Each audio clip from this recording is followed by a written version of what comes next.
এই জায়গা ঢুকে আমার বাসার সামনে একটু আলাদা স্পেস।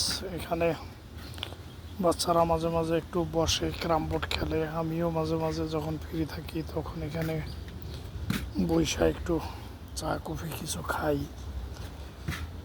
এই হলো অবস্থা।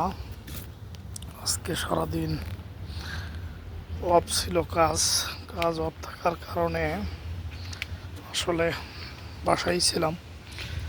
এই যে আমাদের বাসার সামনে চেরি ফল গাছ, চেরি পাকা শুরু হয়েছে। এই যে আবার মিষ্টি কুমড়া গাছের ঝাড় লাগানো হয়েছে, টমেটোর চারা সুন্দর। তবে এবার গত বছর যখন এই বাসায় ভাড়া উঠছি তখন চেরিগুলা অনেক ছোট ছোট হয়েছিল।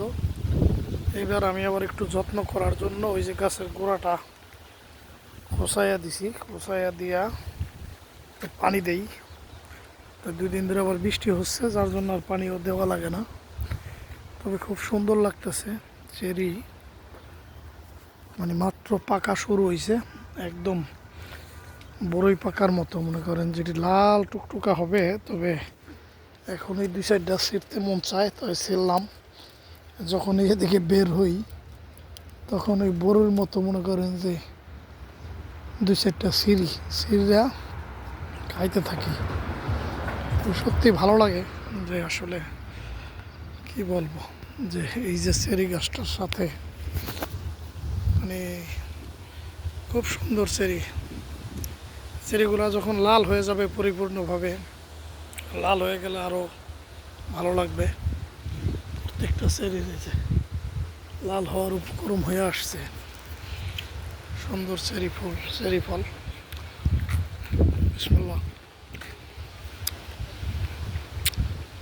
একদম সন্ধ্যার আগ মুহূর্ত, 8টার কাছাকাছি বাজে।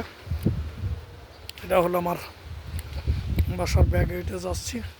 ব্যাক গেট বলতে এই দেশে হলো পিছনে উঠানের মতো রাখে, সামনে না।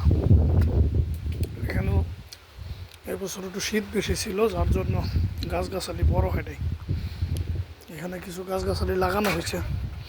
এই যে ধনিয়া পাতা ফুল আসছে, ডাঁটা বুনছি, বইতে শাক হয়েছে।